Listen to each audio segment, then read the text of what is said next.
गाथा नंबर 38 पढ़ लेते हैं। पढ़ो जी। अहमेको खलु शुद्धो दंसणाणमय्यो सदारुवी णव्यथिमज किंचीवी अन्नम परमाणु में तंपी। पढ़ो जी, सब लोग पढ़ो।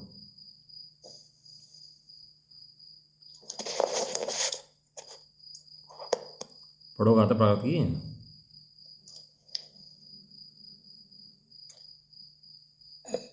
क्या हो सकता दिख नहीं रहा किसी को तो सब? आपके कारण धर्म है, धर्म ये पढ़ना क्या? खाली ये गाता है मेरे को ये मेको खलु शुद्धो दंसनाणिमयो सदारुवी नैव्यथिमज किंचीवी अन्नम परमाणु में तंपी। मैं एक शुद्ध सदा रूपी ज्ञान द्रव्य यथार्थ से कुछ अन्य वो मेरा तनिक परमाणु मात्र नहीं अरे। नमः समय साराय स्वानुभूत्य चकास्ते।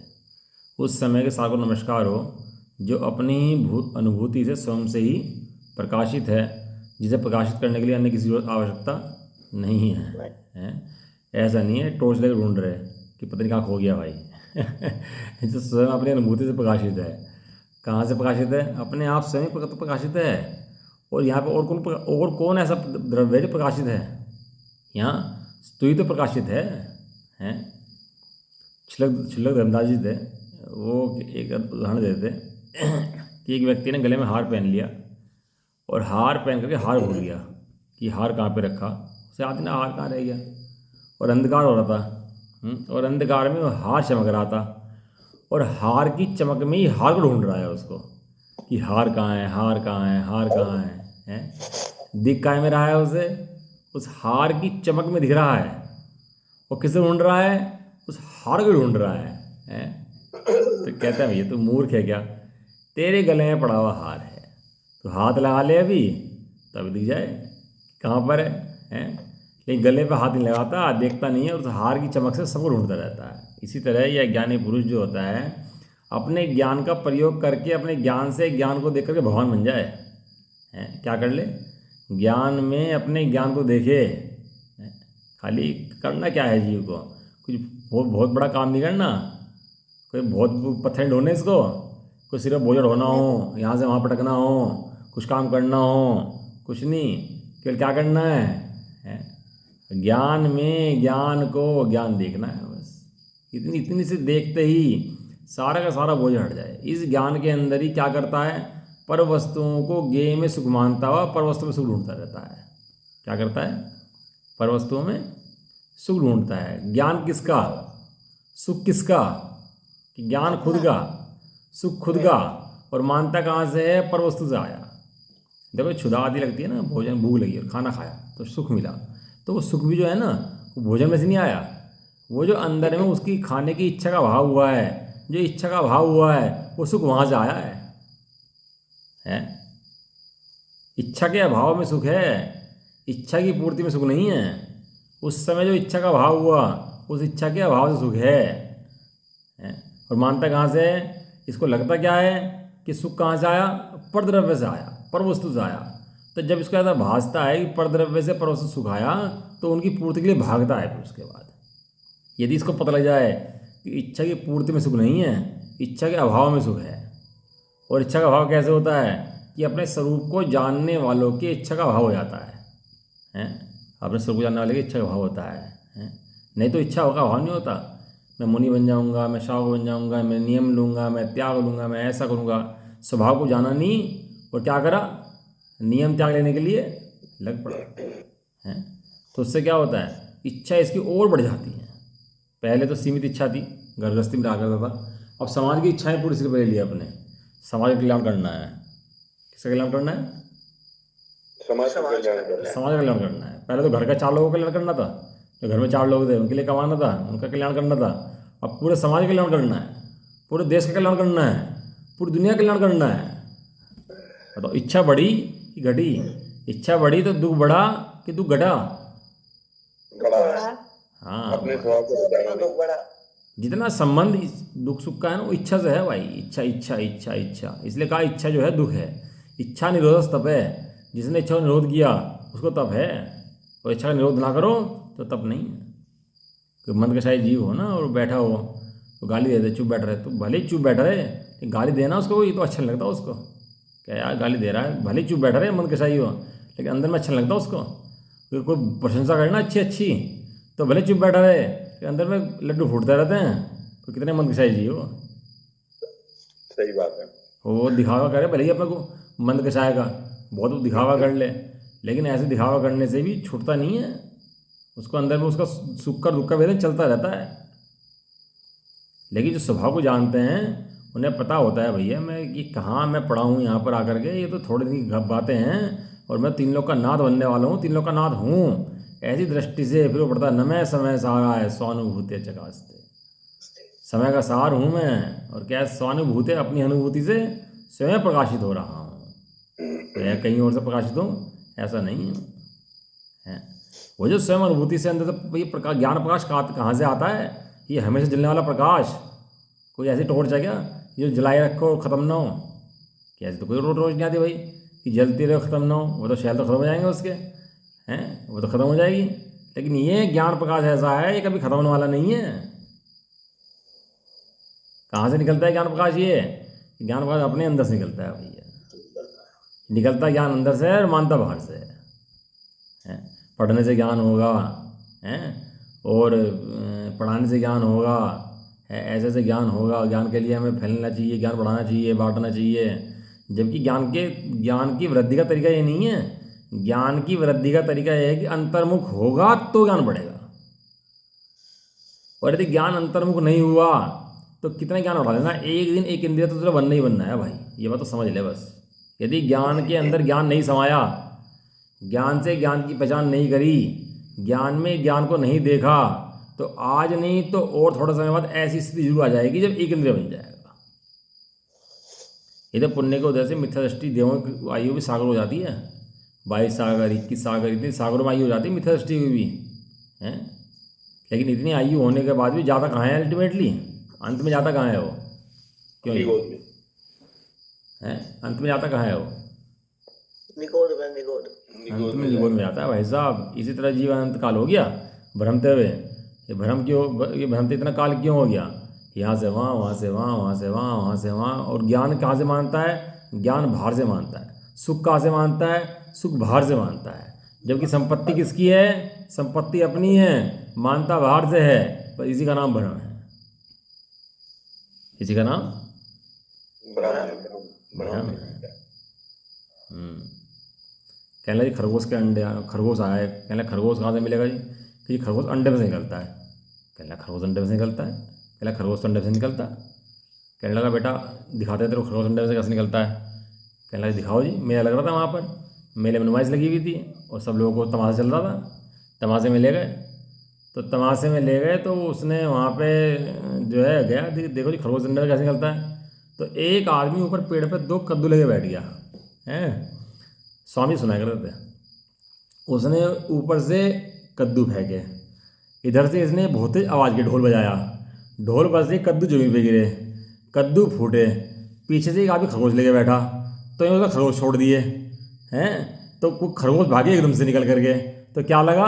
कहने कद्दू में खरगोश निकले, अंडे में से खरगोश निकले। तो छितेरे के अंडे कहते थे स्वामी जी। कहने ऐसा लगता था कि अंडे में तो खरगोश निकले हों।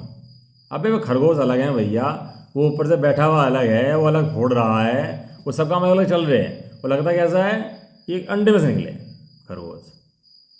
फिल्म चलती है ना, फिल्म जब देखते हैं तो वहाँ पे जो गाना चल रहा, गाने वाला अलग, डांस करने वाला अलग, बजाने वाला अलग, उसके अंदर वायलिन अलग बजा रहे 100 लोग बैठ के, और पियानो अलग बजा रहे, ढोलक अलग बजा रहे, सब लोग अलग काम कर रहे कि नहीं कर रहे उसके अंदर, एक गाने के अंदर हैं।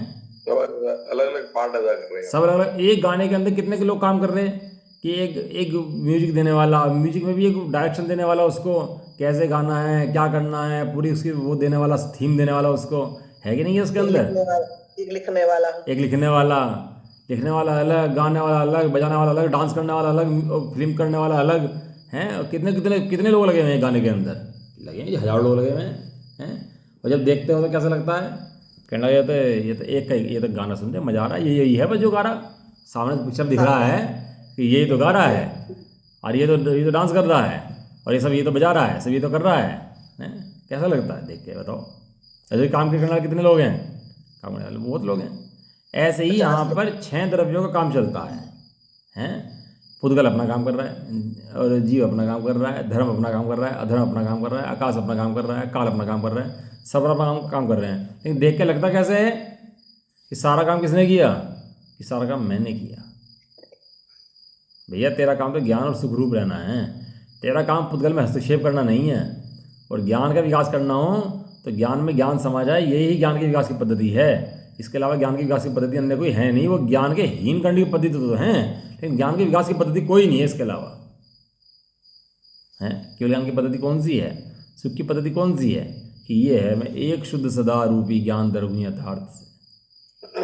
ये 6 द्रव्यों के अंदर 6 द्रव्य हैं, नहीं है कि नहीं 6 द्रव्य हैं, 6 द्रव्य हैं। तो 6 द्रव्यों के अंदर मैं कौन हूँ? 6 द्रव्यों के मैं अंदर जीव, क्या कह रहे? मैं जीव आत्मा हूँ। हाँ, अब ट्रेन के अंदर सामान रखा हुआ सब लोगों का है, तो बैग रखे बहुत सारे, तो कौन सा बैग ले आते हो? अच्छा बैग कि अपना बैग? ये बस ट्रेन होती है ना, कौन सा ले आते हो? अच्छा बैग कि अपना बैग? अपना बैग। कि अपना बैग उठाते हैं। चप्पल मंदिर से बाहर निकले, चप्पल निकली रखी देखिए और बहुत सारी हैं। अपनी चप्पल लोगे, अच्छी चप्पल लोगे? अपनी अपनी चप्पल उठाएंगे भैया। और अपनी अच्छी हो तो इसमें क्या बात क्या है? अरे भैया तू अपनी अच्छी है, तू स्वयं ही अच्छा है, तो अपना स्वयं वस्तु देख। मिक्सिंग के अंदर जो है ना बहुत सारी मिली हुई वस्तुएं हैं, लेकिन बहुत सारी मिली हुई वस्तु के अंदर तू कौन है? तो नहीं आ रहा है भैया। तो अन्य वस्तु रूप नहीं होता, अन्य वस्तु है वो तेरी वस्तु नहीं है, और तू है वो अन्य वस्तु के अंदर नहीं है। ऐसा देखो गाथा हमने पढ़ ली थी कल, बहुत सुंदर गाथा थी। इस प्रकार दर्शन ज्ञान चारित्र रूप पढ़ने पर आत्मा को स्वरूप का संचेतन होता है। यह कथन समेट रहे थे, तो बताया था कि निश्चय से मैं एक हूँ, शुद्ध हूँ, दर्शन ज्ञान मैं हूँ, सदा रूपी हूँ, किंचित मात्र भी अन्य परद्रव्य प्राणु मात्र भी मेरा नहीं है, यह निश्चय है। ऐसे निश्चय से जान। अब टीका शुरू करें। टीका, जो कहाँ लगता है?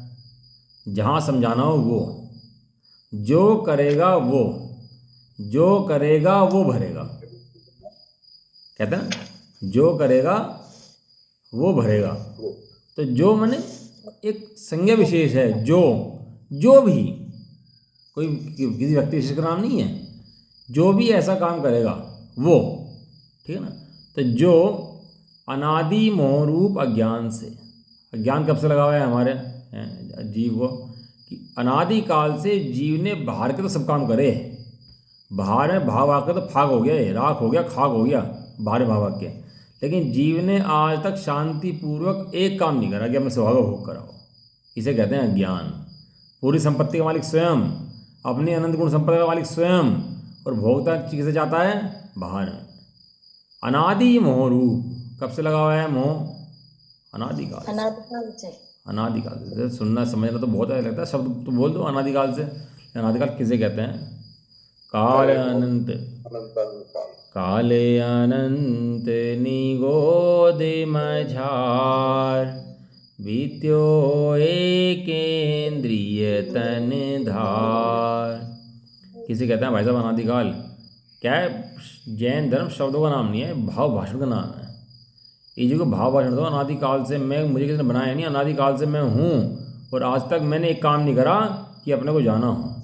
अपने को जाने बिना पर को अपना मानता रहा, कब से? अनादिकाल से। कहीं आज भी तो ये काम नहीं हो रहा? चेक कर लेना चाहिए ना भैया, कि अब तक इतनी गलती करता रहा मैं, कहीं आज तो ये गलती नहीं कर रहा? क्यों बुआ जी, डॉक्टर साहब हैं कि आज भी दिन चल रहा? अपने को चेक कर देना चाहिए भैया कि मैं अपने आप को जानता हूँ कि नहीं जानता हूँ, बारम्बार चेक करते रहना चाहिए। कहीं जो अनादि गलती चल रही है और भी ना चल रही है। अनादिकाल से मोह चल रहा है भैया, अनादिकाल से अज्ञान चल रहा है। अज्ञान और मोह एक ही बात है, दोनों चीज़ नहीं है। और ज्ञान और मोह का अभाव एक ही बात है, दो अलग बातें नहीं है। ज्ञान और मोह का अभाव, हाँ, ये दोनों एक ही बात है। ज्ञान होता है तो मोह का अभाव स्वयं तुरंत होगा। बिल्कुल। तो अज्ञान और मोह, जब चोर आते हैं घर के अंदर तो क्या करते हैं, पहले बिजली का कनेक्शन काटेंगे और फ़ोन का कनेक्शन काटेंगे पहले, ये तो करेंगे सबसे पहले। अब तो मोबाइल आ गए, पहले जो तार वाले मोबाइल थे ना, तो क्या करें, पहले बिजली काटे और फ़ोन काटे। क्यों? क्योंकि अगर उठ गया तो क्या करेगा पहले, सबसे पहले क्या करेगा?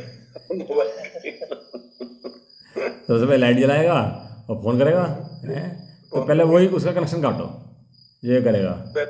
हाँ, फोन के कनेक्शन का तार काट दो। तो इसलिए मोह क्या करता है, सबसे पहले ज्ञान से कनेक्शन काटता है कि यदि ज्ञान में समा गया तो मोह नहीं रहेगा। तो सबसे पहले क्या करता है, उस ज्ञान का अपने ज्ञान से कनेक्शन काट देता है। तो कनेक्शन काटने से क्या होता है, वह ज्ञान चलता है, और ज्ञान चलने से क्या चलता है, या ज्ञान चलने से मोह चलता है। ज्ञान से उन्मत्तता के कारण, किसके कारण, उन्मत्तता, उन्मत्त है जीव, उन्मत्त परेशान है, परेशान भी स्वयं है, कोई परेशान की ओर नहीं है, स्वयं ही परेशान है। तत्वा सूत्र के अंदर उन्मत्त का अर्थ दिया है कि उन्मत्त किसे कहते हैं, कि जो दो को भिन्न भिन्न ना जाने उसे उन्मत्त कहते हैं। उन्मत्त किसे कहते हैं, जो दो को भिन्न भिन्न ना जाने से उन्मत्त। हाँ, जीव में स्वपर का विवेक ना होना ही उन्मत्ता है। जीव में स्व और पर का विवेक ना होना वो उन्मत्ता है। हाँ, उन्मत्त है जीव, परेशान है, उन्मत्त परेशान है, पागल है, स्वामी हैरान है, पागल फिर रहा है। ये नशेड़ी होते हैं, नशेड़ी, ये नशेड़ी करते क्या है, शराब पी लेते हैं, और शराब पी के परेशान कौन होता है फिर, हैं? शराब परेशान होती है, खुद ही परेशान होता है। खुद ही नालों में गिरेगा, कुत्ते मुँह मुँतेंगे इसके, और खुद ही सारा पैसा खराब कर देगा, खुद ही परेशान होगा। तो उन्मत्त कौन है वो, कि स्वयं ही उन्मत्त है। क्यों उन्मत्त है, कि अपने विपरीत आदतों से, अपनी अपनी विपरीत कल्पनाओं से उन्मत्त है, परेशान हो रखा, उन्मत्त हो रखा है भाई। इसलिए परेशान कौन है, परेशान स्वयं है, समझता नहीं है, पढ़ के भी सुन के भी बात को समझता नहीं है, यही इसका उन्मत्तपना है। अनादिकाल मोहरूप ज्ञान से उन्मत्त का कारण अत्यंत अप्रतिबुद्ध था। था माने जो था, जो था। ये तो पढ़ लिया ना शास्त्र उसने, अब शास्त्र पढ़ लिया ना, विधि दे रहे ना पूरी की पूरी समय दर्शन की। तो क्या था, कि अपने को भूलकर अनादि मोहरूप ज्ञान से उन्मत्त हो रहा था, उसका अत्यंत अप्रतिबुद्ध था, अत्यंत अज्ञानी था, अत्यंत दुखी था, फिर रहा था मारा मारा, है ऐसा है प्रस्तुता। और विरक्त गुरु के निरंतर समझाए जाने पर, किसने समझाया, विरक्त गुरु ने निरंतर समझाए जाने पर। देखो, विरक्त गुरु 24 घंटे पास नहीं बैठे रहेंगे तुम्हारे, क्या करेंगे, विरक्त गुरु तुम्हारे सामने 24 घंटे सामने नहीं बैठे रहेंगे, लेकिन कोई जीव विरक्त गुरु के उपदेश सुने और बारंबार चिंतन उसके दिमाग में चले, इसका नाम है विरक्त गुरु के बारंबार समझाए जाने पर। कोई अपनी बुराई कर दे, बुराई करने में कितनी देर लगी, 1 मिनट, आधा मिनट, 2 मिनट लगी, 5 मिनट लगी, है ना, और बस सुन, कान में पड़े शब्द और बस छुट्टी अपना। अब उसका कितना चला अंदर में, है कितना चला अंदर में, इसे अब उसने आत्मा सुना, अब आत्मा सुन कितना चला अंदर में, इसे कहते हैं विरक्त गुरु के बारंबार समझाए जाने पर। अपना आत्मा सब सुना, आत्मा सब सुन के लगता है कि हाँ ठीक है, सुन लिया, अभी प्रवचन में कोई बात कच्ची निकल जाए, या कोई हमें कोई गाली दे दे, कुछ बात कह दे, तो कितनी चलेगी, और आत्मा शब्द सुनते हैं तो कितना चलता है। क्यों भाई, आत्मा शब्द सुनते नहीं, सुनते पढ़ रहे सब आत्मा आत्मा आत्मा, कितना चलता है दिमाग के अंदर। और कोई हमारी तारीफ कर दे, कोई बुराई कर दे, कोई उल्टा सा खाने के भोग छुट जाए हमारे, तो कितना चलता है। अभी दुनिया में हाहाकार मच जाए, महामारी मच जाए, कुछ गलत काम हो जाए, देशों में युद्ध हो जाए, तो कितने चलते हैं।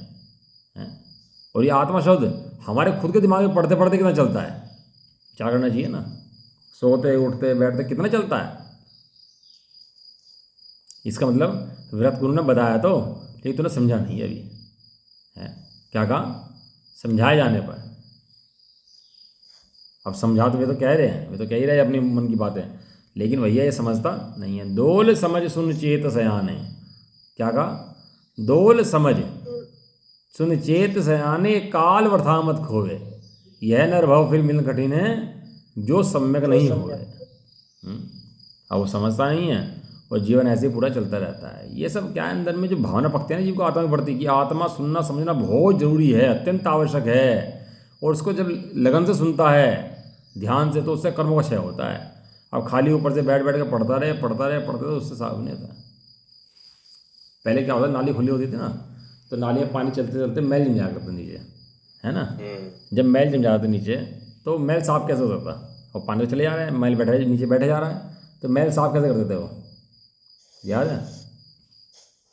मैल झाड़ू लगाते थे, सीख वाली सीख की झाड़ू से रगड़ के, हाँ, रगड़ते थे उसको अच्छी तरीके से। करते नहीं करते थे, जिससे गंदगी ना पड़ जाए, जीव ना पड़ जाए इसके अंदर, यहाँ पर वो बिल्कुल साफ रखते थे उसको, है ना। ये तो विधि थी। क्या कह रहे? काई भी जम रहे थे, काई भी जीव का है। अब तो नालियों में काई जमी रहती है, तो सब जीव पड़ते हैं उसके अंदर, वो उससे बीमारी बढ़ती है और हिंसा भी होती है, दोनों काम होगी। जो बंद हो गया ना सब कुछ, ये जीव भी पड़ता है, बीमारी बढ़ती है इससे, बंद नाली तो हाथ के हाथ साफ करो तो फिर इतना दोष नहीं है। हाँ, फिर जैसे शरीर साफ करते हैं, नहाते हैं, दांत साफ करते हैं, सब चीज़ साफ करते हैं, शरीर साफ रखते हैं, ऐसे भी नाली वाले जो बंद हो गए ना, ये भी साफ रखनी बहुत जरूरी है। लेकिन सब बंद की व्यवस्था होगी ना, सब ये सब खराब काम हो गया। नहीं तो हैंड टू हैंड पानी भाओ और साफ करो ना, छुट्टी पाओ। दोनों से अंदर असंख्यात जीव हैं, असंख्यात। हाँ, वो सब नहीं तो बंद रख दो तो और जी पड़ जाएगा, और बंद हो तो और जी पड़ जाएगा, वो तो गंदगी बढ़ती रहेगी, वो तो कभी एंड होने वाली है नहीं। और फिर क्या करते हैं, जब गंदगी बढ़ जाती है, बंद हो जाती है, तो तेजाब गिर देते हैं उसके अंदर, नाली के अंदर, हैं। अब तो बहुत व्यवस्थाएं खराब हुई ना, एसिड गिर देंगे, तेजाब गिर देंगे, तो उससे क्या होता है, जितना अनंत जीव पड़ता है वो सब कट फट जाता है, मर जाता है। अब कंट्रोल कर देते हैं। सारे पापी जीव इकट्ठे आ गए ना, अभी चक्कर ये हो रहा है। तो अपनी बात क्या चल रही थी, फिर नाली साफ करते हैं नीचे से, वो झाड़ू से रगड़ के चमका के, बिल्कुल कितनी मेहनत करनी पड़ती है उसके अंदर। यदि ऊपर से पानी बहता रहे तो पानी बहा तो दिया कि नहीं भाई, इतने से काम नहीं चलेगा। बड़े पंडित जी की बात है, वो है वाक्य। इसी तरह से हमने सुना, हम आत्मा हैं, तो भाई इतना सुनने से काम नहीं बनता, उसे गहराई में पकाना पड़ता है। उसको पकाओ, जैसे खिचड़ी पकाते हैं ना दाल आग के ऊपर, ऐसे आत्मा से उसको पकाओ और अपने अंदर से लगन लाओ कि मुझे आत्मा हूँ, तो आत्मा भासता क्यों नहीं है मेरे को, मुझे क्यों इतना स्थूल भासता है तो गहरा और लगता है स्थूल। इसे कहते हैं विरक्त गुरु के बारंबार समझाए जाने पर, निरंतर समझाए जाने पर। पहले शुद्ध आया था विरक्त गुरु के, पहले टीका में आया है विरक्त गुरु के निरंतर समझाए जाने पर। उन्होंने एक बार कहा और तेरे दिमाग में 1000 बार चले, तब कहेंगे विरक्त गुरु के निरंतर समझाए जाने पर। विरक्त गुरु कौन होता है? विरक्त गुरु, गुरु चाहिए विरक्त, रागी गुरु नहीं चाहिए। कौन चाहिए? विरक्त गुरु। भैया रागी गुरु नहीं चाहिए। गुरु रागी होगा तो तुम्हें भी क्या बनाएगा? तुम्हें रागी बनाएगा। जिसे खुद आत्मा की महिमा ना हो, आत्मा का अनुभव ना हो, आत्मा का उपदेश ना सुनता हो, आत्मा की महिमा खुद के हृदय में ना हो, जिसे खुद के हृदय में ना हो, तो तुम्हारे हृदय में कैसे पैदा कर देगा? जिसे खुद के हृदय में आत्मा की महिमा ना हो, तो तुम्हारे हृदय में आत्मा की महिमा कैसे लाएगा? अरे वो तो कोई बिरला पुरुष होता है जिसके अंदर में आत्मा की महिमा और अनुभव होता है, तो दहाड़ता है वो, कहने लगा अरे जीवो आत्मा का अनुभव करो, उससे तुम्हारे संसार का अभाव होगा। और ऐसे को सुनने के बाद फिर जीव कहता है कि अब इसे उपदेश मिला विरक्त गुरु का।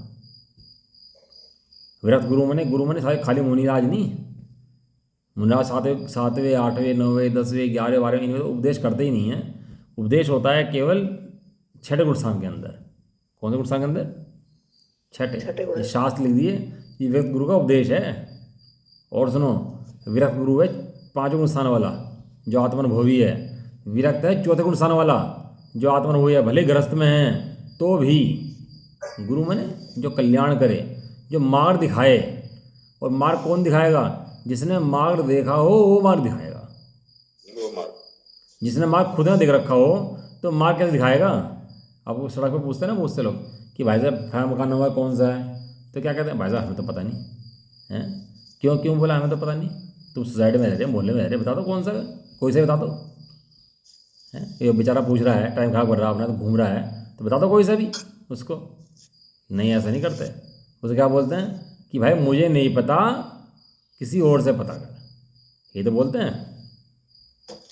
इसी तरीके से जिसको खुद अपनी शुद्धात्मा का ना पता हो, वो हमें उपदेश कैसे देगा भाई? क्या उपदेश देगा? इसलिए होना चाहिए गुरु विरक्त। विरक्त माने दर्शन मोह से विरक्त। द्रव्य संग्रह की पहली नंबर गाथा लिखा ना उसके अंदर, जीवम जीवन वाली गाथा में, कि ये ऋषभ जो हैं, ऋषभ गाथा के अंदर है ना वो शब्द जीवम जीवम द्रव्यम जिनवर वसेण। जिनवर वसेण का मतलब दिया उसके अंदर। तो उसके अंदर वो चौथे गुण स्थानवर्ती जो श्रावक है, जो चौथे गुण स्थानवर्ती सम्यक दृष्टि है, उसे भी विरक्त गुरु के अंदर लिया। क्यों? क्योंकि वो पूरा मार्ग जानता है, पूरी विधि जानता है, पूरा अनुभव जानता है वो। तो जो जानता है वो बता सकता है। इसका मतलब वो कौन है? वो विरक्त गुरु है।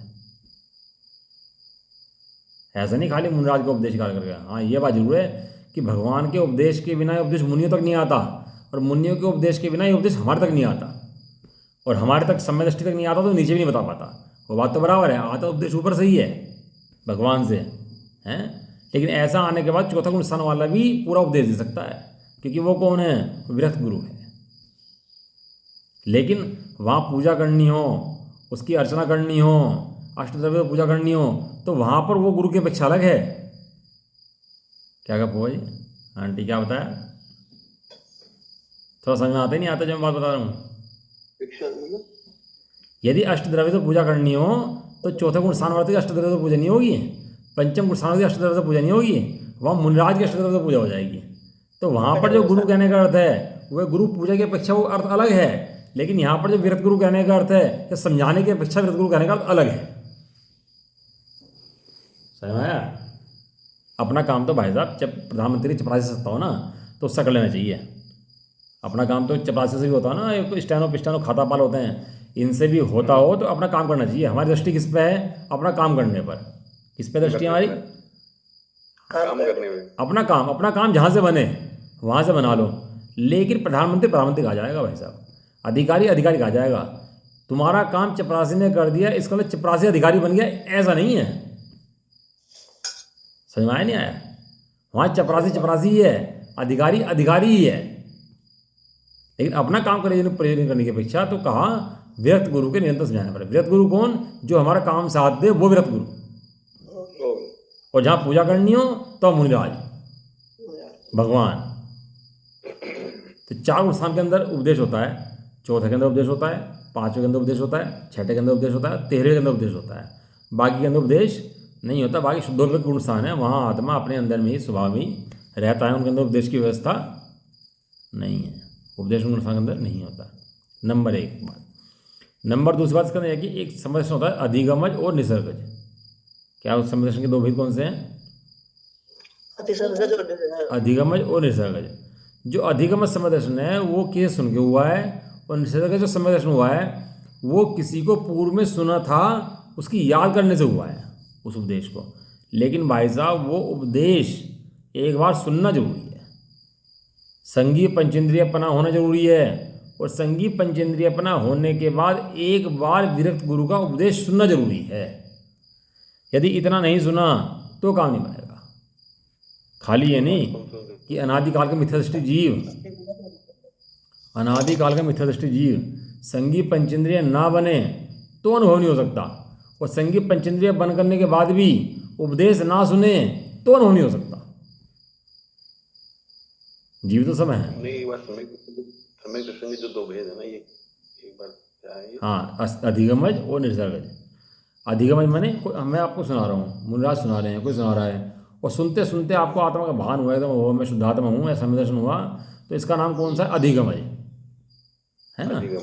अब नरकादि के अंदर व्यवस्था नहीं है सुनाने की। नरकादि में तिरंच में पड़े हैं मगरमच्छ आदि हैं वहाँ पर, तो वहाँ पर समय दर्शन हो जाता है। वहाँ क्या समय दर्शन होता है कि पूर्व में सुना था वो याद आ गया कि ओहो इन्होंने तो हमें ऐसा उपदेश दिया था, ये उपदेश तो आत्मा का ऐसा है, न मैं समय सहारा है स्वानुभूति चकास्ते, मैं अपनी अनुभूति से समय प्रकाशित हूँ, हैं।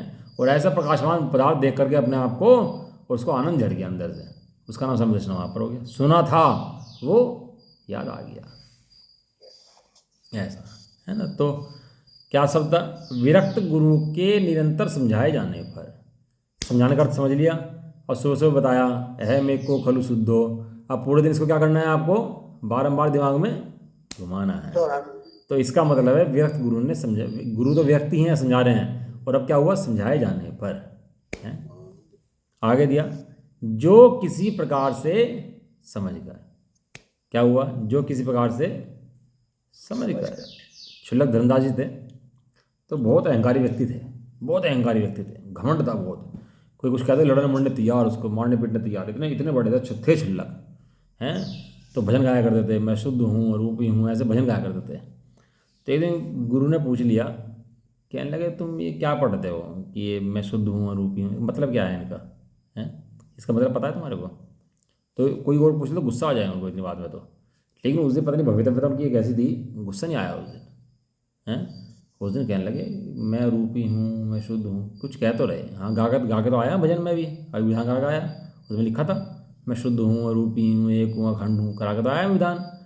तो कहने लगा क्या मतलब है इनका? कहने लगा जी मुझे मतलब नहीं पता, मैं तो विधान कराना जानता हूँ बस, और बहुत मस्ती आती है मुझे विधान गाने में। कहने लगा मतलब विचार करना कि मैं कौन हूँ। अब गए, गुरु ने कही थी तो सोचते रहे, कुछ समझ में नहीं आया कि क्या कह रहे गुरु जी, क्या कह रहे, समझ नहीं आया कुछ भी। तो गुरु जी के बाद फिर आए, कहने लगे जी मुझे नहीं समझ में आ रहा कि क्या लिखा, मैं शुद्ध हूँ अरूपी हूँ। तो कहने लगे तू अंधा है क्या? उससे क्या बोले, तू अंधा है क्या? इतनी बात सुन करके यदि कोई और कह दे ना तो इतना गुस्सा था उनके अंदर कि उसका सिर फोड़ दें। लेकिन उन्होंने सोचा पता नहीं क्यों अंधा कह रहे हैं मुझे, मैं देख तो सब रहा हूँ, और ये कह रहे अंधा है, तो मैं अंधा कहाँ से हूँ, मैं सब कुछ देख रहा हूँ। और गुरु जी कह रहे कुछ तो बात, गुरु जी कह रहे तो कुछ तो रहस्य है। क्या बोला? कुछ तो रहस्य है। कुछ तो रहस्य है इन बातों के अंदर। मैं पढ़ तो रहा हूँ शुद्ध हूँ अरूपी हूँ, अखंड हूँ, एक हूँ, ये गुरु जी कह रहे कोई इसके अंदर राज छुपा हुआ है, कुछ तो राज है। वहाँ चले गए सम्मेद शिखर, सम्मेद शिखर में किसी सिद्धों के बीच में मिल जाएगा, जाके वहाँ सिद्ध रहते हैं, वहाँ मिलेगा कुछ ना कुछ बात। तो वहाँ सिद्धों के बीच में चले गए, वहाँ देखते रहे, ढूंढते रहे, देखते रहे, वहाँ भी कुछ नहीं पता लगा। तो गुरु जी के पास फिर आए हैं कि गुरु जी मुझे नहीं दिखाई दे रहा जो तुम कह रहे। मैं किसका मतलब समझा रहा? विरक्त गुरु के समझाने पर जो किसी प्रकार से समझ कर, हैं कह लो मुझे दिखाई नहीं दे रहा जो आप बात कह रहे हैं। उन्होंने खुद लिखा अपने उसके अंदर, जो उन्होंने गाथा लिखी, अपनी जीवन गाथा लिखी, खुद लिखा कि ऐसा हो गया था जैसे मेरे सिर के अंदर कीड़े पड़ गए। कुत्ते के सिर में कीड़े पड़ जाते हैं, ऐसा रहता है मेरे सिर में कीड़े पड़ गए। कुत्ता होता है ना, वो तो उसके थूक में ऐसी ताकत होती है कि जो जख्म चाट ले वो उसको वो जख्म सही हो जाए वहाँ पर। तुरंत ही हो जाता है। लेकिन वो अपने दिमाग को नहीं चाट सकता, और जिसके दिमाग में पूरे में कुत्ते के कीड़े पड़ जाए ना, उसका इलाज मरण ही है, बच नहीं सकता कुत्ता उसके बाद, वो मरेगा पक्का। क्यों? क्योंकि जीभ वहाँ तक पहुँच नहीं सकती और वो मरता ही मरता है, मक्खियाँ चिपट जाएंगी, जख्म हरा कर देंगी, और कीड़े पड़ जाएंगे, कोई इलाज नहीं उसका भी उसके बाद। नहीं तो सही का कोई ऐसा जख्म नहीं है जो कुत्ता सही ना कर सके। तो उसको वहाँ पर गया वो, तो गुरु जी के पास फिर आया। गुरु जी कहने लगा जी गुरु जी मुझे दिखाई नहीं देता, मुझे नहीं पता कहाँ है। कहने लगा जो सबको देखता है तू उसको नहीं देखता, तू पागल है क्या? लगा गुरु जी ने, बोले अंधा है क्या? अंधा है क्या? जो सबको देखता है उसे नहीं देखता। जो सबको देख रहा है तू उसको नहीं देखता, तू अंधा है क्या?